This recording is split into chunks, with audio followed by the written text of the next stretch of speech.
Chers amis, nous sommes le lundi saint. Aujourd'hui, j'ai médité le psaume 26, dans les lectures proposées par l'Église. Le Seigneur est ma lumière et mon salut. De qui aurais-je crainte? Le Seigneur est le rempart de ma vie, devant qui tremblerais-je? Si des méchants s'avancent contre moi pour me déchirer, ce sont eux mes ennemis, mes adversaires, qui perdent pied et succombent. Qu'une armée se déploie devant moi, mon cœur est sans crainte. Que la bataille s'engage contre moi, je garde confiance. M'a toujours impressionné. Vous imaginez une armée qui se déploie devant nous, devant moi, et mon cœur est sans crainte. Magnifique. J'en suis sûr, je verrai les bontés du Seigneur sur la terre des vivants. Espère le Seigneur, sois fort et prends courage. Espère le Seigneur. Le mot que j'ai pris, c'est le mot déchirer. Donc je le sors du contexte et je me dis déchirer, comment ça te rejoint dans ta vie, Gérald? Oh là là là là, j'ai eu de la peine ce matin. Qu'est-ce que ça pouvait bien dire dans ma vie, ce mot déchirer? J'ai pris le dictionnaire, Larousse. Déchirer, diviser du papier, on voit bien, hein, du tissu, etc., en morceaux, les mettre en pièces, en lambeaux. Ok, ça je comprends, mais je ne vois pas le lien avec ma vie. Faire un accroc, un vêtement, une pièce de tissu, déchirer un tissu, on comprend bien. Hein.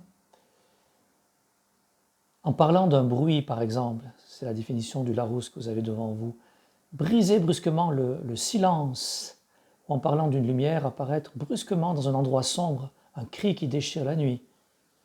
Puis il y avait aussi cette définition, causer une grande peine ou un grave problème de conscience, meurtrir, tourmenter.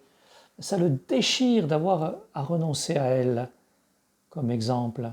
Bien diviser tragiquement un groupe, en troubler douloureusement l'unité, la guerre civile qui déchire le pays.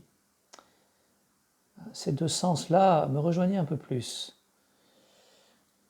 Causer une grande peine ou un grave problème de conscience. Pour moi, dans ma vie de prêtre, c'était vraiment quelque chose de pas facile à vivre. C'est une des difficultés, en tout cas, que j'ai, moi, personnellement, une faiblesse probablement. Je trouve que c'est difficile de dire des choses qui vont peut-être peiner l'autre, qui vont entraîner de la souffrance chez l'autre, qui vont entraîner peut-être des conflits intérieurs, des culpabilités, ou des choses qui vont déplaire à l'autre,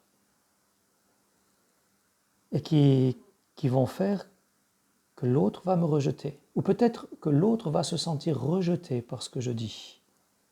Je trouve que c'est très difficile pour moi souvent de parler et de dire la parole de Dieu. Je trouve que c'est pas facile aujourd'hui, par exemple, de dire cette parole de Dieu dans un monde qui est hostile, d'oser dire aux gens, c'est pas juste de vivre sans Dieu, de faire comme s'il n'existait pas, de se faire ses propres lois, des lois qui souvent s'opposent à la volonté de Dieu.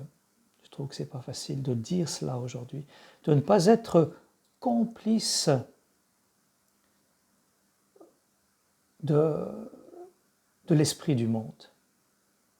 Je trouve que c'est pas facile de dénoncer ce qui ne correspond pas à la volonté de Dieu, sans juger les personnes, sans les condamner, bien sûr. On n'est pas meilleurs, on est tous pécheurs. Mais oser dire ce que Dieu nous dit, ce qui est bien selon lui, ce qui est mal selon lui, oser le dire sans jugement. Pas facile de dire la vérité dans l'amour. Pas facile de dénoncer ce qui est mal.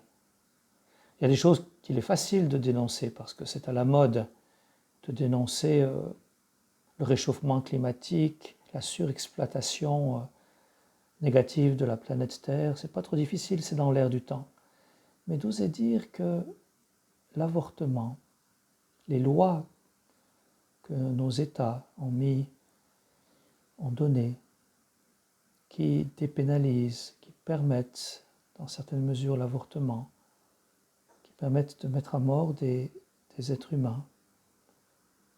Ça, c'est beaucoup plus difficile de dire. De dire que certaines lois ne correspondent pas au projet de Dieu. Le mariage pour tous, par exemple. Oser dire à quelqu'un qu'on peut comprendre sa souffrance, mais qu'il n'est pas juste d'avoir recours au suicide assisté, que cela ne correspond pas au projet de Dieu. Et là, je vois que, comme prêtre, j'ai vraiment un tout grand combat à mener. C'est pas facile de dire la vérité du Christ dans l'amour, sans démolir, sans casser. C'est un vrai combat. Pas facile au fond d'oser être vraiment soi-même, c'est-à-dire d'oser dire. Je crois qu'on ose être. Je l'ai dit dans un enseignement il y a quelque temps aussi. C'est pas facile d'oser être, parce qu'oser être, vraiment, c'est oser dire ce que je crois, ce que je pense. Voilà, donc j'ai donné au Seigneur toute ma pauvreté, toute ma peur de dire, ce que Dieu dit dans l'amour. Je remets aussi au Seigneur mes jugements qui font que parfois c'est pas facile de parler parce que dans mon cœur je ne suis pas complètement libre des jugements. Je dois aussi demander pardon parce que aussi dans mon cœur il y a des jugements, moi qui suis pourtant aussi un être pécheur. Et puis j'ai pris comme parole de vie pour la journée, le Seigneur est ma lumière et mon salut. J'ai vraiment besoin de lui, j'ai besoin de sa lumière, j'ai besoin de son salut. Si lui ne m'aide pas, moi je suis incapable, j'ose pas parler, j'ose pas dire, c'est trop difficile. Le Seigneur est ma lumière et mon salut, de qui aurais-je crainte? Le Seigneur est le rempart de ma vie, devant qui tremblerais-je? Espère le Seigneur, sois fort et prends courage, espère le Seigneur. Voilà cette parole que j'ai prise aujourd'hui pour moi. Et voilà celui qui a su vraiment la vivre, qui a osé être, qui a osé dire qu'il était le Fils, l'envoyé de Dieu, et qui a fini sur la croix, mais qui, du plus grand mal qui a jamais été commis dans l'humanité, puisqu'on a crucifié Dieu, tué Dieu, Dieu en a tiré le plus grand bien, la glorification de son Fils et le salut pour toute l'humanité.